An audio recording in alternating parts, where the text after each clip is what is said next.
aquellos que no. Vamos a iniciar las clases y grabaremos para aquellos que no pudieron ingresar. Hoy día nos toca una clase de personal social, día viernes. Y desgraciadamente y por coincidencia, la última clase no fue el viernes pasado, porque estuvimos de vacaciones, el viernes anterior, creo que si no me equivoco fue el viernes 1 de octubre, viernes 8 de octubre. Igual tuvimos una clase con solo 2 alumnos y no pudimos avanzar mucho. Entonces vamos a tratar de avanzar hoy día en esta clase, porque nos estamos quedando un poquito. En personal social, bueno, lo que nos corresponde hacer ahora es, según la cronología, nos correspondería ya comenzar con la cultura lambayeque y la cultura chimú, ¿no es cierto? Esta sería la ficha, que si no me equivoco es la ficha, es la ficha 2 de octubre, lambayeque, y luego va a ser... vamos a comenzar con esta cultura, con esta ficha, pero antes voy a repetirles un poquito lo que habíamos hecho en la clase anterior, por los que no estuvieron, voy a hacerlo muy rápido, por los que no estuvieron, y para recordarnos un poquitico,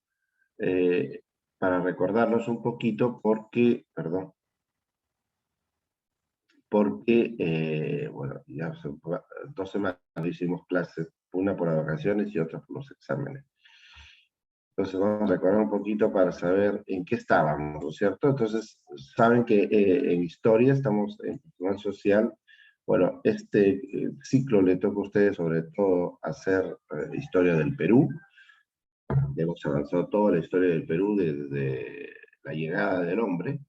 Y estamos hablando de periodificación de la cultura peruana, ¿no es cierto? Estamos hablando por periodos, ya hemos comenzado con el periodo del Horizonte Temprano, que era Chavín y Paracas, luego pasamos al intermedio.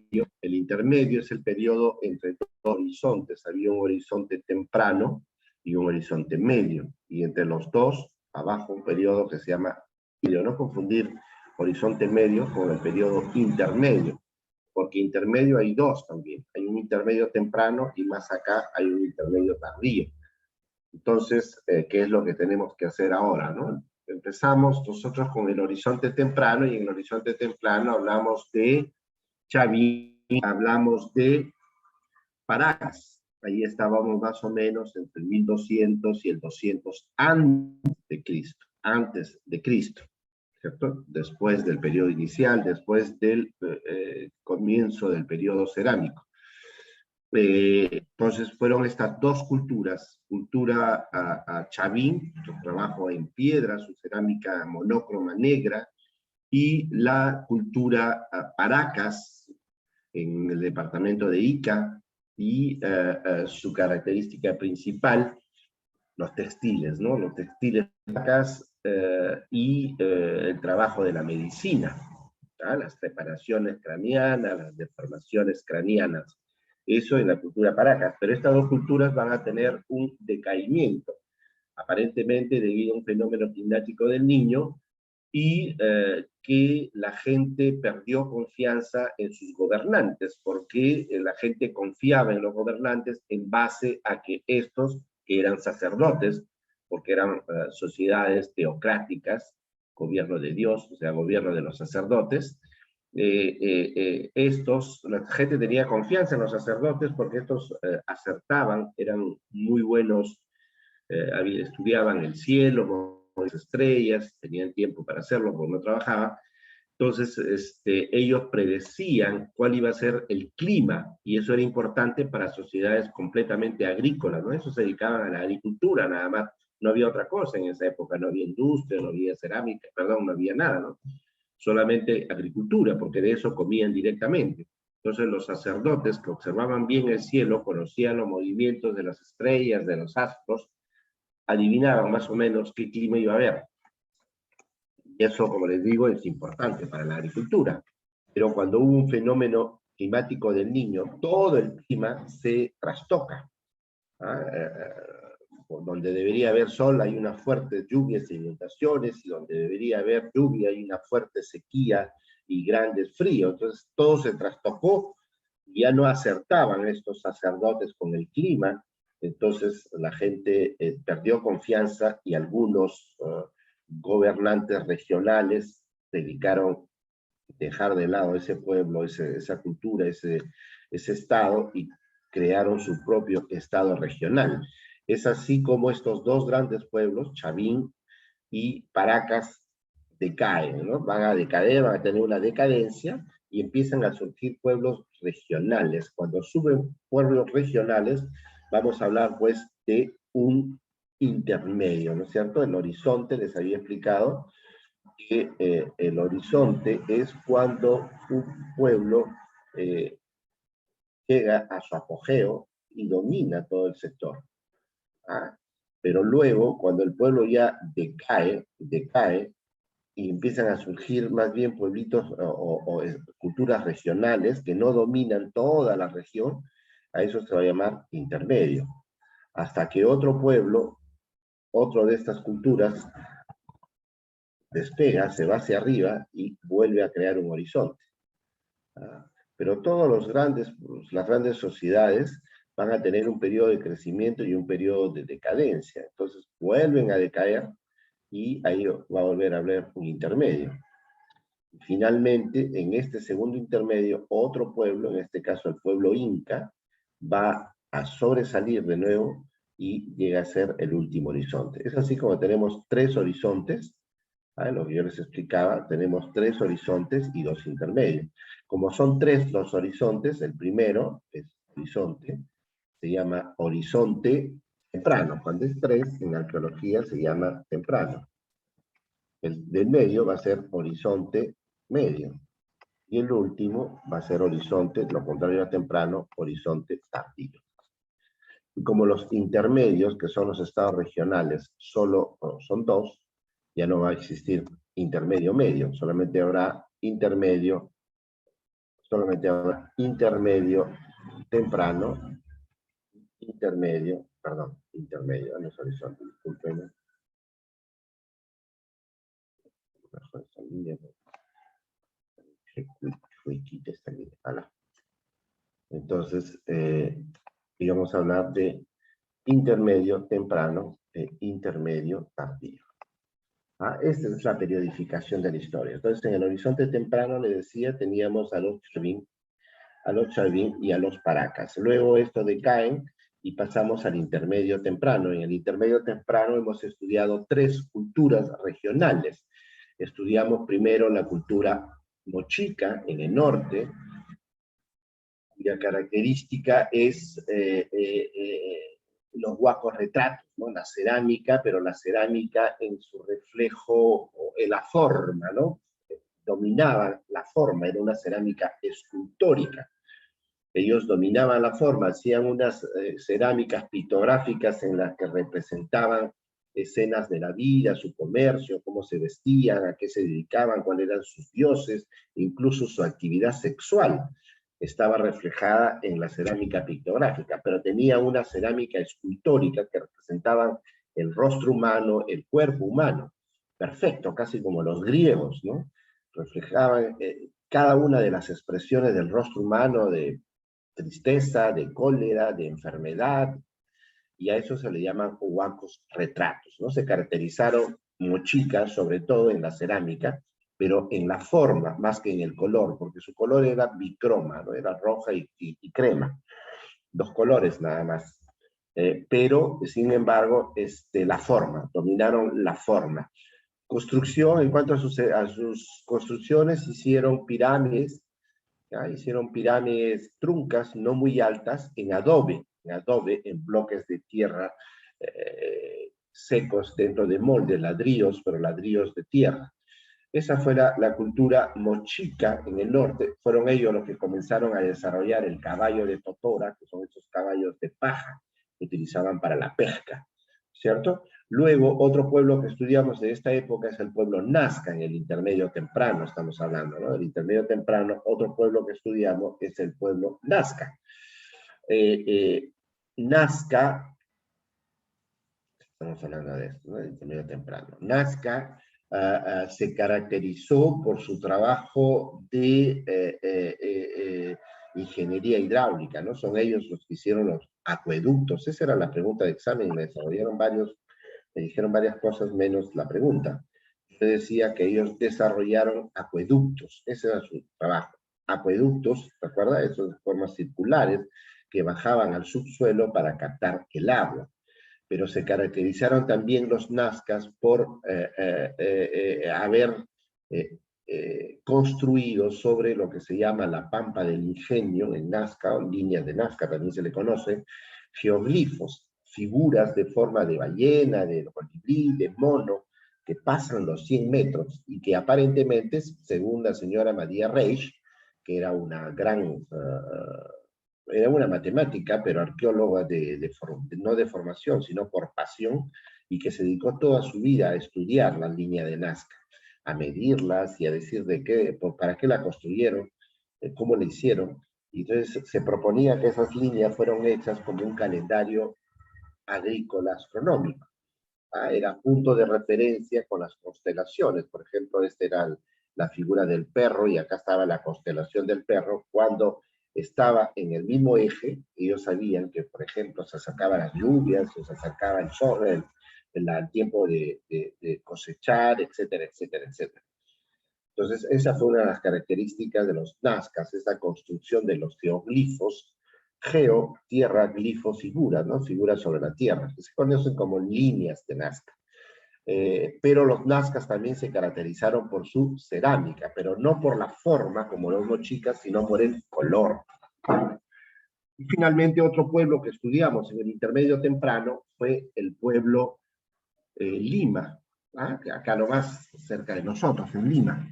Les dije que la ciudad de Lima es una ciudad con una historia milenaria que comienza en el periodo cero de nuestra era. Los limas se instalan en el valle del río Lurín, río Rímac, río Chillón por el norte, y hacen una gran ciudad de hermosas pirámides. Ya no en ese sistema de adobe horizontal como los paracas y como los nazcas, sino más bien un sistema que se llama libreros. O sea, el adobe ya no se colocaba así, sino más bien se colocaba así, como libros.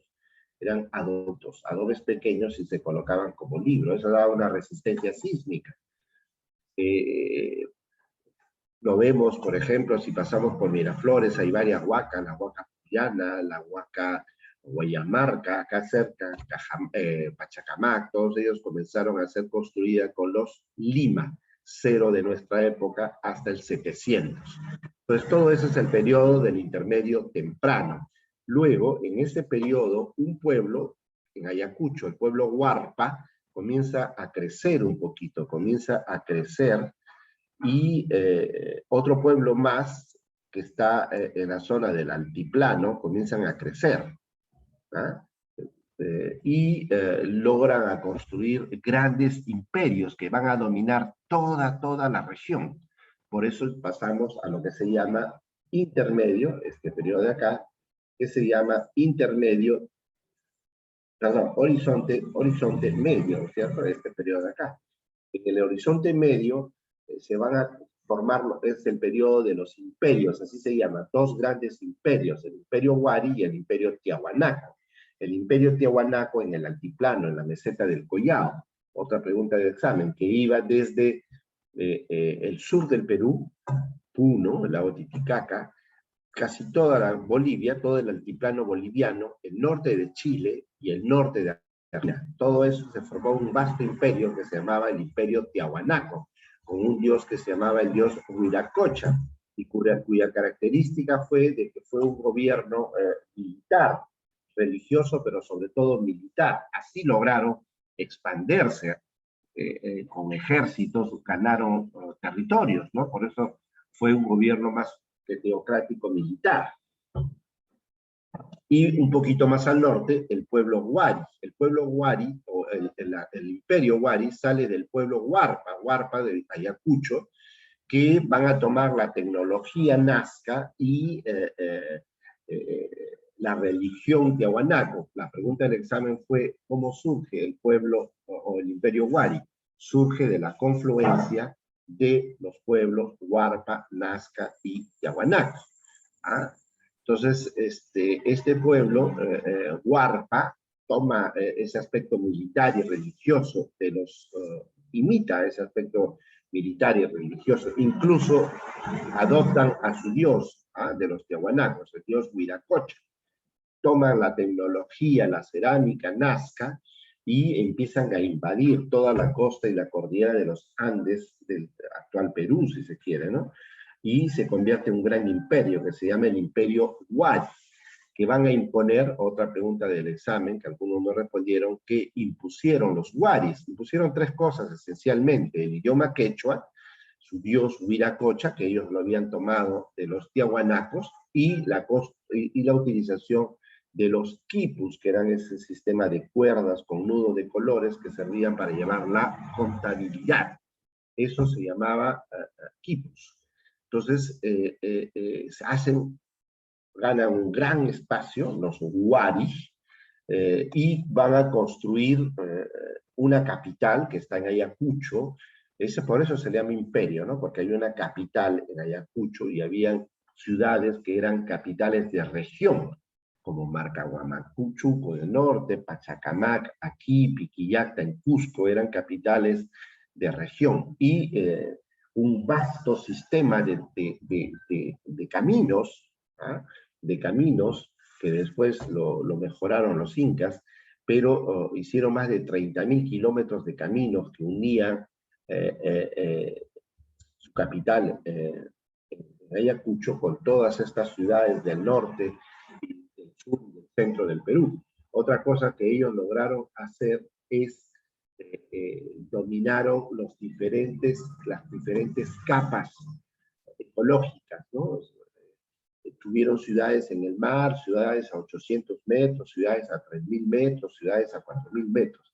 Eso era importante para el comercio, ¿no? Porque en el mar sacaban el pescado, sacaban el yuyo, y arriba sacaban la quinoa, sacaban la papa. Entonces había un intercambio y podían dar a la población alimentación de todo tipo.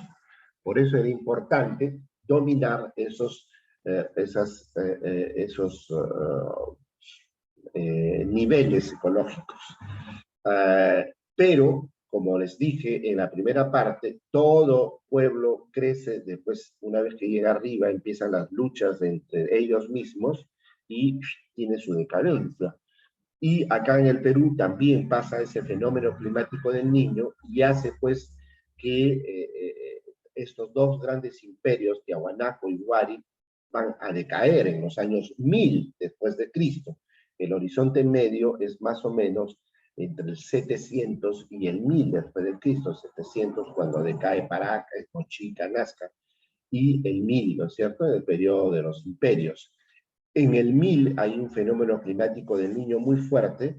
Igual la gente empieza a perder confianza en los gobernantes de Ayacucho y de Tiahuanaco, y algunos de ellos empiezan a decir, no, este pueblo no nos, estos gobernantes no nos conviene, y se independizan prácticamente, abandonan las ciudades, algunas ciudades que han sido hechas por los Huaris, y regresan a sus ciudades de origen, recuperan su idioma, dejan de lado el quechua, recuperan sus dioses.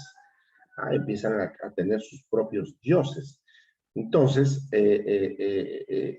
los huaris y los tiahuanacos van a prácticamente desaparecer. Y eso se forma nuevamente estados regionales, ¿no? Y ahí llegamos a un nuevo horizonte, que es el horizonte tardío, que fue lo que empezamos a explicar la semana pasada, y que solamente hubieron 2 alumnos. El intermedio tardío es el periodo que comienza con la decadencia de los imperios Huari y Tiahuanaco, hacia los años 1000 más o menos, y que va a terminar este intermedio tardío cuando los incas comienzan a avanzar y a crear el horizonte tardío, ¿no? Cuando los incas avanzan o crecen hasta hacer el horizonte tardío, ahí termina este intermedio temprano, o sea, que este intermedio tardío se va a dar más o menos entre los años 1000 y los años 1450, 1450 es cuando comienza el apogeo de los incas. En 1450, Pachacútec, que era un príncipe, porque no era el Inca era Huayna Cápac, ni siquiera era el hijo que debía sucederlo. Huayna Cápac tenía otro hijo, y en esa época el pueblo Chanca, que era descendiente de los Huaris, quería conquistar la región de Cusco. Entonces los pueblos que habitaban en Cusco hicieron una confederación de estados, nombraron a un rey que le llamaron Intica, hijo del sol, de ahí viene el nombre de Inca. El primer Inca fue Manco Cápac, para que les ayude o para que les organice, ¿no? O los organice para crear un ejército y enfrentarse a los Huari, a los Chancas, que querían bajar y apoderarse de su valle. Esta lucha dura siglos, y pasaron 9 reyes, 9 incas, 8 digamos, recién el noveno, que fue Pachacútec, él, cuando todavía no era inca, y como su hermano era medio cobarde, no quiso enfrentarse, él, que todavía era muy joven, tomó el ejército, fue a hacerle frente a los chancas y logra vencerlo. Luego, a la muerte de su padre, él se convierte en el noveno inca, Pachacútec. Entonces, eso sucede en 1450. A partir de ahí, los incas empiezan a ser un gran imperio que se conoce como el Tahuantinsuyo, y eso ya es en el horizonte tardío. Entonces, el intermedio tardío, si vamos a ver el periodo del intermedio tardío, les decía que el intermedio tardío comienza con la decadencia de los Huari y de los Tiahuanacos, de los imperios, y termina con la llegada, con el apogeo de los incas, ¿no es cierto? De los incas. O sea, eso más o menos entre el 1000 y el 1450, 80. Bueno, en 1450 es cuando Pachacútec vence a los chancas y luego comienza a construir un gran imperio, el imperio inca, el Tahuantinsuyo. Entonces, este periodo se llama intermedio tardío, periodo de estados regionales, porque ninguno de estos estados, de estas culturas, dominan para hacer un horizonte, se quedan en la zona en la que surgen, nada más. ¿Qué pueblos tenemos en este periodo, en el intermedio tardío? Tenemos los lambayeques, o sicán, que no están acá. Luego vienen los chimú, todos estos en el norte, los chancay, también en el norte, chancay. Y en el sur tenemos los chinchas en el sur, que eran grandes comerciantes y construyeron grandes balsas y fueron a hacer comercio por el mar hasta Ecuador, Colombia, los chinchas. Luego tenemos en la parte central los huancas y los chancas en Junín y los chancas en Ayacucho, que eran los descendientes directos de los huaris, y eran ellos quienes pudieron apoderarse de los quechuas en el Cusco. Y luego en el sur tenemos el Tiahuanaco, desaparece y se van a crear reinos aymaras, reinos ollas, que están acá abajo. Y incluso en la Amazonía también surge un pueblo que es el pueblo Chachapoyas, que ahora está de moda, ¿no? Todo el mundo habla hoy día de los Chachapoyas porque son los grandes descubrimientos que se han hecho. Se conoce la necrópolis de Cuelap, se habla mucho de Cuelap con esos grandes entierros en formas particulares, ¿no? Estos que tenemos aquí, que están en plena montaña. Entonces, eso fue hecho por los Chachapoyas, un pueblo que surge en este periodo que se llama el intermedio tardío. ¿De acuerdo? Entonces, estábamos empezando a ver el intermedio tardío, y el primer pueblo del intermedio tardío que vimos, que empezábamos a ver en la clase pasada, fue el pueblo, el Lambayeque, la cultura Lambayeque. ¿Cierto? Entonces, la cultura Lambayeque es una cultura que surge en la cultura Lambayeque, está de aquí, es un pueblo que surge en el departamento de Lambayeque, en el actual departamento de Lambayeque, en la desembocadura o en los valles de los ríos Lambayeque, Jequetepeque y La Leche. Eso es Clayo ahora, ¿no? Lambayeque. Ahí surge este pueblo, esta cultura que se llama la cultura Lambayeque. ¿Cuándo? ¿Cuál es su periodo? ¿Cuándo? Los lambayeques. ¿Dónde? En el departamento de Lambayeque. También se le conoce a esta cultura con el nombre de Sicán, muy importante, se le conoce como la cultura Sicán o Lambayeque. ¿Por qué le digo muy importante? Porque también hay el descubrimiento de un gran gobernante, un gran señor que fue enterrado en una de las pirámides.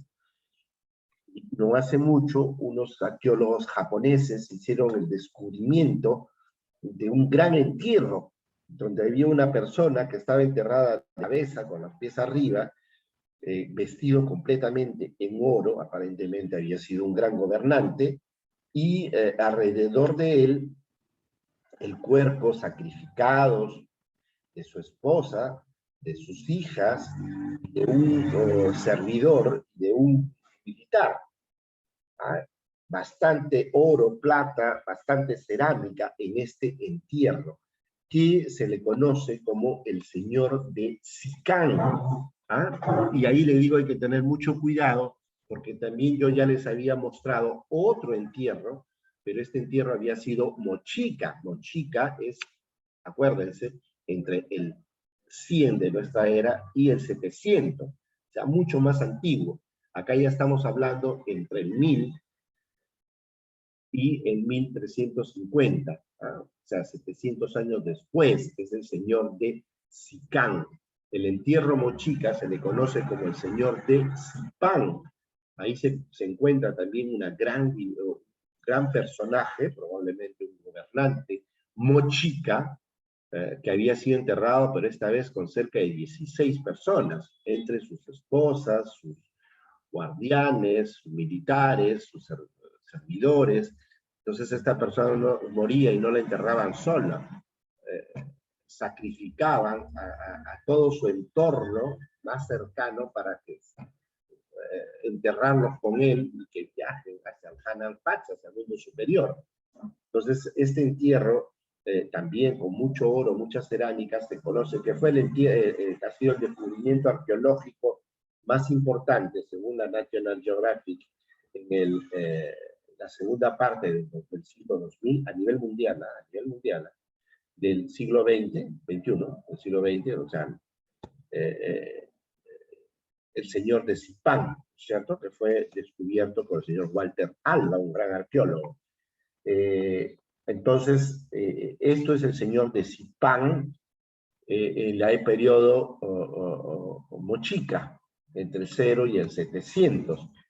Luego se ha descubierto, dije estos arqueólogos, en Lambayeque, también un entierro, menos personas, pero igualmente muy rico este entierro, probablemente también de un gobernante, pero 700 años después, que es Sipán. Entonces este arqueólogo dice, bueno, si tan famoso es el señor de Sipán, a este vamos a llamarle el señor de Sicán, con C. Yo creo que fue un error, porque eso hace que muchos se confundan. A cualquier persona que se le pregunta, medianamente informado, creen que el señor de Sipán y el señor de Sicán son exactamente la misma persona. No, fueron dos personajes diferentes, de dos culturas diferentes. Uno es de la cultura Mochica y el otro pertenece a la cultura Sicán o Lambayeque. Periodos diferentes, 700 años de diferencia entre Sipán y Sicán. Entonces, la cultura Lambayeque, ¿dónde? Aquí, en el departamento de Lambayeque, en el norte del Perú. Miren, acá está Panquita nomás. Pueblos regionales no se desarrollaron mucho esta cultura Sicán o Lambayeque. Se desarrollaron en los valles de los ríos La Leche, Lambayeque, Quejeque, Tepec. Esto está en Chiclayo, todos esos.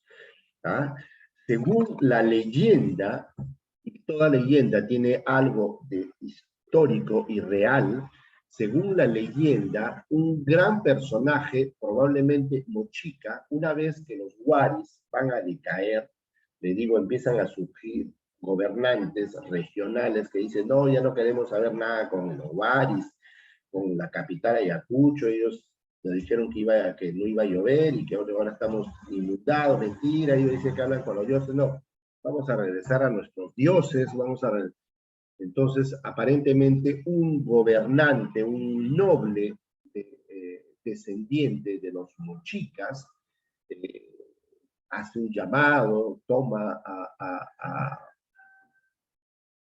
muchísimas personas, entre ellos a nobles, a sacerdotes, a militares, a artesanos, a pescadores, y le dice, vamos a dejar esto, aparentemente la zona de Reque, la zona de la libertad, y vamos hacia arriba a fundar una nueva ciudad basada en nuestros principios, en nuestra religión, en nuestro idioma mochica.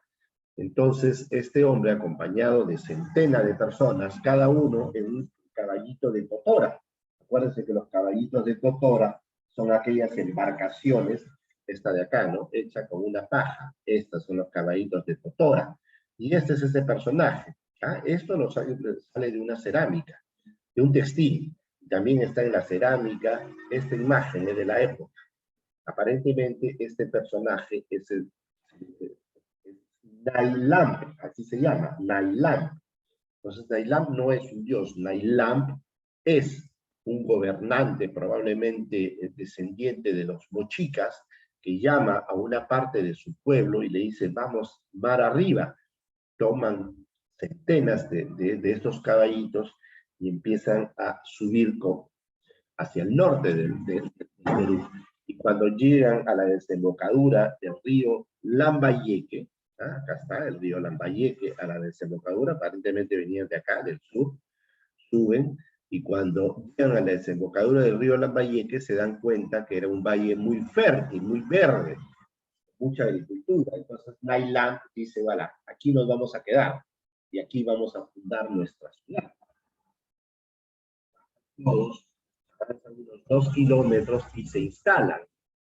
Va a mandar a construir una pirámide, la primera pirámide, que se llama Chot, o Chotuna. ¿Ah? Y ahí él va a traer su divinidad, que era descendiente, pues, o sea, si ellos eran mochicas, acuérdense que la divinidad de los mochicas era Ayapaek, ¿no es cierto? Entonces, Nailam traía con todo su pueblo una divinidad. Hay algunos artículos de los primeros historiadores españoles, 1500, que hablan, que lo habían visto, aparentemente trae un ídolo de un dios que ellos le llamaban Ñampaek, de donde sale el nombre de Lambayeque, ¿no? Ñampaek. Esta divinidad era un ídolo hecho en piedra verde, probablemente en turquesa. Desapareció este ídolo. Hay algunas figuras, algunas historias que hablan de este ídolo de piedra verde, pero luego desaparece, probablemente con la llegada de los españoles, agarran, piensan que es una piedra preciosa, la cortaron, etcétera, etcétera, desapareció este ídolo.